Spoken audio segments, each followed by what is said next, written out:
Brigade Nahal, salah satu brigade pasukan pertahanan Israel atau IDF, mengatakan tentara Israel saat ini tengah kewalahan menghadapi situasi yang terjadi di Rafah, Gaza Selatan.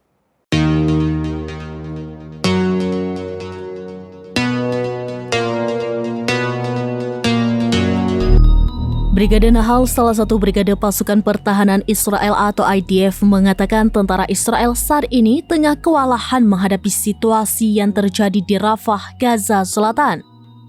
Komandan Brigade Nahal, Yair Zuckerman, mengatakan IDF tengah menghadapi situasi menantang di Gaza. Kepada Jerusalem Post, Zuckerman mengungkapkan setidaknya ada 12 tentara Israel yang terluka dalam 24 jam pada Selasa 18 Juni 2024 hingga Rabu 19 Juni 2024, termasuk 5 dalam pertempuran darat di jalur Gaza.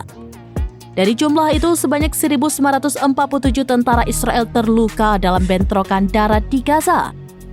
Sementara jumlah tentara dan perwira Israel yang tewas sejak 7 Oktober 2023 sudah menyentuh angka 662 jiwa. Banyaknya tentara Israel yang terluka tidak lepas dari situasi bahaya di Rafah yang mengintai IDF. Zuckerman mengatakan terowongan di Rafah menciptakan labirin besar dan menghubungkan beberapa wilayah lewat bukaan di dinding-dinding terowongan. Ia menyoroti lambatnya kemajuan perang di Gaza dan menyebut pertempuran yang dihadapi tentara Israel sangat melelahkan. Pejabat Israel menjelaskan Hamas menggunakan banyak kamera di Rafah untuk mengontrol pertempuran dari atas dan bawah tanah. Tidak hanya itu, mereka juga menyebut Hamas mengandalkan taktik menggunakan rumah dan kamar sebagai jebakan.